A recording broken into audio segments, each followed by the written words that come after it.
తాకట్లో ఉన్న బంగారాన్ని విడిపించి ఆ రోజున మార్కెట్ ధర కట్టి మిగిలిన డబ్బును మీకు అందిస్తుంది కొమ్మూరి గోల్డ్. ఇప్పుడు ఇక్కడ సెకండ్ టైం పార్టీ షిఫ్టింగ్ అప్పుడు అక్కడ ఎంత శాలరీ మీది? 800. మరి మీరేం డిమాండ్ చేయలేదా? ఎట్లా డిమాండ్ చేసేటట్టు ఉంటుంది సార్ ఇంటర్నల్ గారి దగ్గర? అంటే మీరు అప్పటి అంతకుముందు ప్రోగ్రాంలో విపరీతంగా సంపాదించేవాళ్ళు కదా, అంటే దీనికంటే ఎక్కువగా. మా ఆఫీసులో నా ఒక్కడికే స్కూటర్ ఉండేది సార్, ఎవరికి లేదు.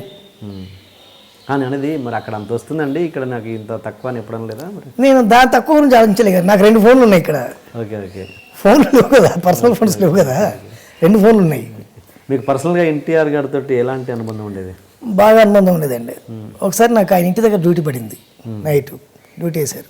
నైట్ డ్యూటీ వేస్తే నైట్ ఉన్న లైట్లు వేసి పొద్దున్నే ఆయన 2 గంటలకు 3 గంటలకు అట్లా వేసేవారు. లేచేసరికి మేము కూడా ఆయనకంటే 1 గంట ముందు ఎవరు కదా మనం, కాబట్టి 7 గంటలకు 8 గంటలకు పడుకొని తొందరగా లేచి అదే ఆయన ప్రెస్ మీట్లు పెట్టేది. మార్నింగ్ 7 o'clock అట్లా 6 o'clock రేపు ప్రెస్ మీట్ అని చెప్పండి అని వెళ్ళి పడుకునేవాడు. మేము అందరికి ఫోన్లు చేసి ఇట్లా ప్రెస్ మీట్ అని అంత ప్రెస్ వాళ్ళకి చెప్పేవాళ్ళం. ఒకరోజు పొద్దున్నే లేచి నేను చెప్పిన తర్వాత ప్రెస్ మీట్ అనేసరికి లేచి వస్తుండ్రు, లోపల నుంచి బయటకు రావాలి. వస్తూ సందులో చూశాడు, ప్రెస్ మీట్ క్యాన్సిల్ అని చెప్పండి అన్నాడు. ప్రెస్ వాళ్ళు అందరూ వచ్చినారు. మార్నింగ్ ప్రెస్ మీట్ క్యాన్సిల్ అంటూ వణుకు వస్తుంది నాకు. సార్ ప్రెస్ మీట్ క్యాన్సిల్ అన్నారండి అన్నగారని.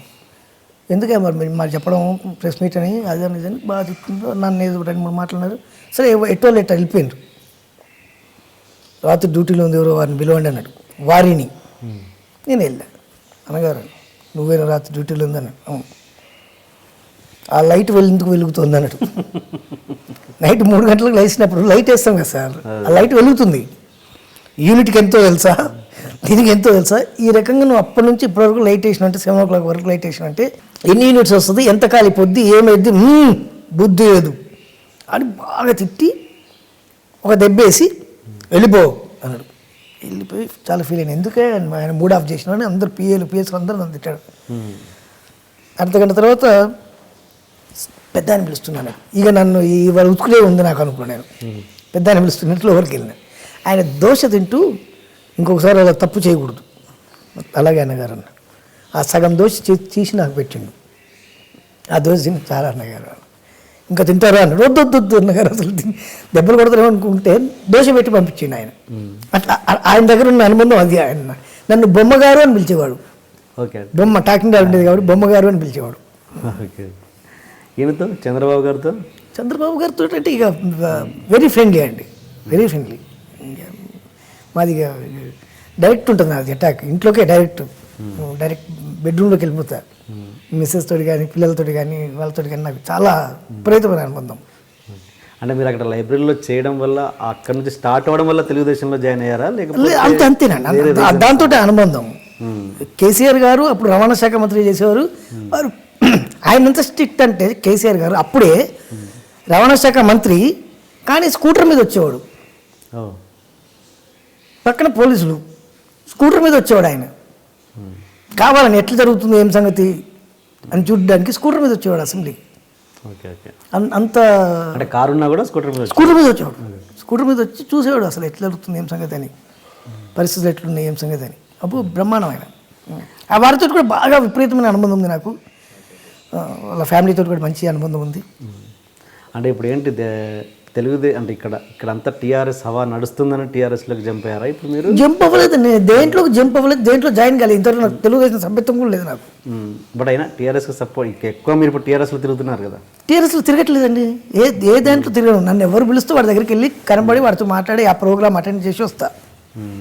Okay okay. బట్ మీకు ఇప్పుడు స్వచ్ఛ భారత్ బ్రాండ్ అంబాసిడర్ అండి ఇక్కడ మీర్పేట్ కాపురా మొత్తానికి నేను. Okay okay. సత్సంబంధాలు ఉన్నాయి మాత్రం టీఆర్ఎస్ లీడర్స్ తోటే ఎక్కువగా ఉన్నాయి ఇప్పుడు. టీఆర్ఎస్ లీడర్స్ తోటి ఉన్నాయి, తెలుగుదేశం లీడర్స్ తోటి ఉన్నాయి, దానం నాగేంద్ర తోటి ఉంది, ఉత్తమ్ కుమార్ రెడ్డి గారితో ఉంది, అందరితో ఉన్నాయండి. నారాయణ గారు మంత్రి గారు, నారాయణ గారు సిపిఎం నారాయణ గారితో ఉన్నాయి, అందరితో ఉన్నాయి.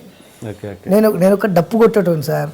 మీ ప్రోగ్రామ్ అంటే మీకు వచ్చి డప్పు కొడతా, పలానా వాళ్ళ ప్రోగ్రామ్ ఉందంటే పలానా వాళ్ళకి వెళ్ళి డప్పు కొడతా, అంతవరకే. డబ్బులు ఇస్తే ఎక్కడైనా చేస్తారు అంతే, 100% అంతే పక్కా. ఏ ప్రోగ్రామ్ అయినా చేస్తారు, ఏ ప్రోగ్రామ్ ఏం చేస్తా, ఏ పార్టీకి ఏం చేస్తా, ఎవరికైనా చేస్తా. పార్టీ అని కాదు, ఎలాంటి ప్రోగ్రామ్ అయినా, ఎలాంటి డబ్బులు ఇస్తే దేనికైనా సపోర్ట్ చేస్తా. బూతులు ఏందైతే చేస్తా. నేను డిస్కోథెక్లకు వెళ్ళను, పబ్లకు వెళ్ళను, క్లబ్లకు వెళ్ళను, నాకు అలవాటు లేవు. మీరు ఇక్కడ ఎందుకు మీరు అటు film Nagar side Jubilee side ఎందుకు ఇల్లు కట్టుకోలేదు? ఇష్టం లేకనా లేకపోతే ఇక్కడ నా దుకాణం అక్కడ సార్. పొద్దున్నే ఇక్కడ లేస్తా, అక్కడికి పోయి షటర్ తీస్తా. షటర్ తీసిన తర్వాత ఏం దుకాణం? ఏం దుకాణం? సినిమా దుకాణం.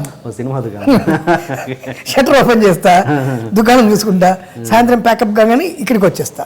Okay okay. ఇక్కడ మాకు అంటే మా ఫ్యామిలీ మొత్తం ఇక్కడే ఉంది ఇక్కడ కాబట్టి మా అమ్మ కానీ మా అన్నయ్యలు కానీ మా అక్క కానీ మా చెల్లె కానీ అందరం ఇక్కడ సరౌండింగ్స్ కాబట్టి ఇక్కడ ఉండాల్సి. ఫిల్మ్ నగర్లో కూడా ల్యాండ్ ఉంది నాకు. ఓకే.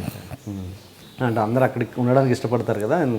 ఏముంది sir, 1 hour before 1 hour 9 o'clock shooting అంటే 7 o'clock ఇక్కడ నుంచి బయలుదేరినట్టు సరిపోద్ది నాకు. Happy feeling. ఒక సెలబ్రిటీ అన్న వాళ్ళు మామూలు జనాలలో కలిసి ఉండడం అన్నది ఎంతవరకు ప్లస్ అవుద్ది మైనస్ అవుద్ది?